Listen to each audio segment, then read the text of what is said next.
Assalamualaikum warahmatullahi wabarakatuh. Selamat malam ya teman-teman semuanya, dimanapun Anda berada. Semoga teman-teman semuanya masih dalam keadaan sehat walafiat dan masih dalam lindungannya Allah Subhanahu wa Ta'ala. Amin amin ya Rabbal alamin. Oke ya teman-teman, di hari ini saya akan berbagi tentang penanganan kasus pada motor Beat Eco, yang mana motor Beat Eco ini teman-teman itu boros businya sering kali mati, dan di data ini terbaca motor ini sangat boros ya teman-teman. Bahkan di sini untuk penanganan saya sudah mengukur dari mulai input ataupun output semua sensor itu normal ya teman-teman, dan saya juga sudah melakukan perabbingan dari mulai ECM, coil, injektor, EOT, dan juga O2 sensor teman-teman, dan coil ya, busi. Tetapi motor ini tetap juga tidak sembuh teman-teman. Nah seperti ini datanya buat master ataupun teman-teman yang sudah paham membaca data pasti akan tahu ya. Dan ini adalah kasus pertama kali yang saya tangani dengan kasus seperti ini ya teman-teman. O2 sensornya itu hanya mampu di angka 1 teman-teman, 1, sekian ya. Dan apabila RPM itu dinaikkan mencapai 1900, itu motor normal teman-teman, normal dengan pembacaan data O2 itu berjalan dengan normal. Dan ternyata permasalahannya itu ada pada sensor TKP teman-teman. Setelah semuanya kita rubbing itu tidak sembuh juga ya, dan tidak bekerja sensor O2 nya. Dan setelah kita lakukan penggantian sensor CKP yang berada pada spool ataupun posisinya itu di belakang magnet ya teman-teman, itu motor langsung normal tanpa kita melakukan reset teman-teman. Nah ini di sini saya masih bingung juga karena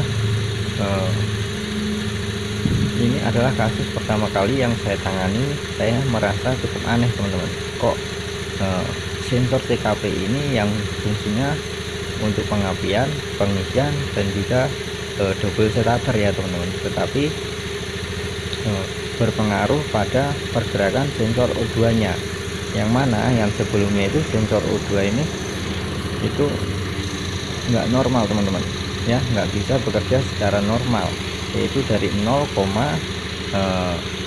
sekian sampai 9 ya, 0,1 sampai 9 teman-teman. Nah ini hanya bisa mentok di angka 1,7 ya teman-teman. Nah, yang seharusnya apabila O2 ini tidak connect, maka dia akan terbaca di nilainya 3,xx sekian teman-teman ya. Nah di hari ini saya pertama kali menemukan kasus ataupun trouble pada Beat Eco ya, itu sensor O2 nya ini tidak bekerja secara maksimal. Tetapi setelah kita melakukan pengecekan semua dari mulai jalur ya, dan sensor-sensor itu normal kecuali CKP, karena saya tidak terpikirkan kenapa ataupun adanya berkaitan antara sensor CKP dengan pembacaan O2 sensor teman-teman ya.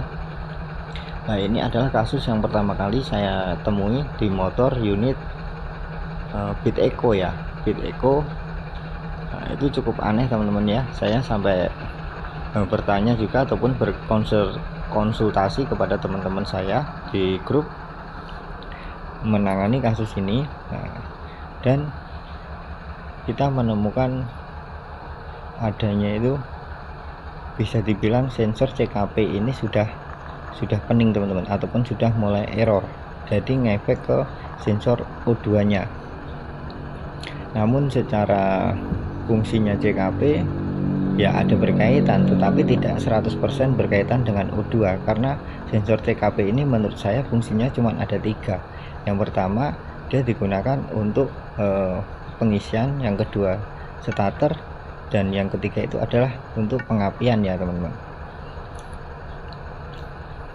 Nah, disitulah kenapa saya tidak berfokus kepada pembacaan nilai CKP nya. Padahal untuk input voltase CKP nya itu mencapai 12 volt teman-teman ya, yang kabel coklatnya ya itu mencapai. Nah di sini setelah kita lakukan pergantian sensor CKP, itu motor normal tanpa kita melakukan reset. Nah, seperti ini datanya teman-teman yang sudah bisa membaca data scanner pasti akan paham ya. Ini motor sudah kembali sehat dengan normal. Yang sebelumnya motor ini sering mati busi, bahkan sehari itu bisa 2 kali ganti busi ya teman-teman. Seperti di awal video tadi saya tunjukkan bahwa businya terlihat hitam karena sangat boros teman-teman ya. Bahkan AFR sebelumnya itu bisa mencapai 23 teman-teman untuk full trimnya. Setelah kita lakukan pergantian CKP, ini data langsung normal tanpa kita melakukan reset ECU nya teman-teman. Ini cukup aneh menurut saya ya. Jadi buat teman-teman, semoga saja ini bermanfaat buat teman-teman apabila ketemu untuk data AFR nya ya, perbandingan udaranya dan BBM, bahan bakar dan udaranya itu ngelok, dan O2 sensornya hanya berjalan di kisaran 1,9 sampai 7 volt teman-teman ya. Teman-teman bisa lakukan cek pada sensor CKP nya apabila dipastikan semua sensor itu normal. Ya, ini adalah untuk pembacaan grafiknya semuanya juga normal teman-teman ya. Teman-teman bisa lihat, kita tampilkan datanya setelah motor ini normal. Dan untuk data yang bermasalah itu tidak sempat saya videokan karena durasinya cukup lama, karena saya sambil mencari trouble-nya di mana, jadi sampai saya tidak bisa merekamnya. HP sampai penuh teman-teman kalau saya rekam videonya itu memori saya nggak cukup, jadi saya fokus pada pengerjaan trouble-nya. Setelah ketemu yang dapat saya screenshot itu saya tampilkan di awal video tadi ya. Untuk pembacaan O2 sensornya itu 1,7 sekian ya teman-teman, yang seharusnya ada 0, sampai naik turun ke mencapai 9 ya, 0,9 naik turun. Itu adalah pembacaan sensor O2 yang normal, dan untuk grafiknya sudah normal ya teman-teman. Dan fix motor ini selesai dengan penanganan pergantian sensor TKP teman-teman ya. Jadi intinya di motor injeksi itu semuanya saling berkaitan teman-teman, jadi tidak bisa kita melakukan analisa itu setengah-setengah, kita harus melakukan full analisa ya teman-teman. Jadi sebelumnya itu saya mengira ketika keluar asap hitam dan busi sering mati, motor boros, itu saya vonis awalnya ECU yang error teman-teman ya. Lalu kita melakukan pengecekan dari input dan outputnya, itu semuanya normal teman-teman. Dan terlihat di situ kejanggalan adalah sensor O2 nya tidak bekerja secara maksimal. Ketika RPM nya itu mencapai 1900, itu O2 sensornya itu bekerja. AFR nya untuk perbandingan bahan bakar dan udara itu normal.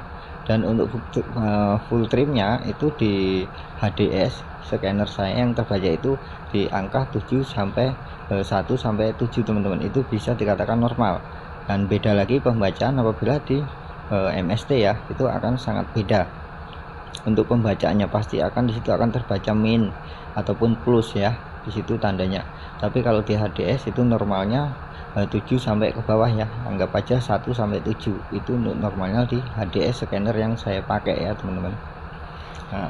Tetapi ketika RPM nya di 1600 itu O2 sensornya itu 1,7, dan apabila RPM nya kita naikkan menjadi 1900, itu O2 nya bisa bekerja dari mulai 0,1 sampai 9 teman-teman, dan AFR nya juga bekerja. Di situ saya cukup aneh ya teman-teman. Jadi saya melakukan pergantian koil ya, koil injektor, POT ya, O2 sensor, dan juga SCM. Yang terlewatkan adalah sensor CKP yang berada pada sebel ataupun di belakang magnet teman-teman. Nah, setelah kita lakukan pergantian, alhamdulillah motornya langsung normal teman-teman. Jadi cukup aneh ya. Nah, inilah pengalaman yang saya dapat teman-teman untuk beberapa hari menangani kasus motor ini, sampai pusing saya teman-teman, dan alhamdulillah sudah clear ya, datanya normal. O2 nya juga bisa bekerja dari 0, sampai 9 ataupun 8 ya, itu saya katakan normal. Dan RPM juga sudah bisa mencapai 1600 ya, dengan durasi injektornya ya normal, dan juga untuk pembacaan mode altitude-nya juga normal ya teman-teman. Jadi mode altitude itu dari 1 dan 0 itu standar ya teman-teman. Nah, kalau untuk di scanner itu gampang untuk melakukan penyetelan modenya ya. Oke ya teman-teman, itu saja yang bisa saya bagikan di malam hari ini. Semoga bermanfaat ya buat teman-teman. Jadi intinya tetap semangat, sabar, dan telaten untuk menyelesaikan sebuah kasus motor injeksi, karena motor injeksi ini tidak bisa kita asal-asalan untuk penanganannya ya. Kita harus benar-benar melakukan SOP-nya agar kita bisa memperkecil ataupun mengkerucutkan sebuah trouble-nya. Oke ya, saya izin dulu karena sudah larut malam ya. Semoga bermanfaat. Wassalamualaikum warahmatullahi wabarakatuh ya.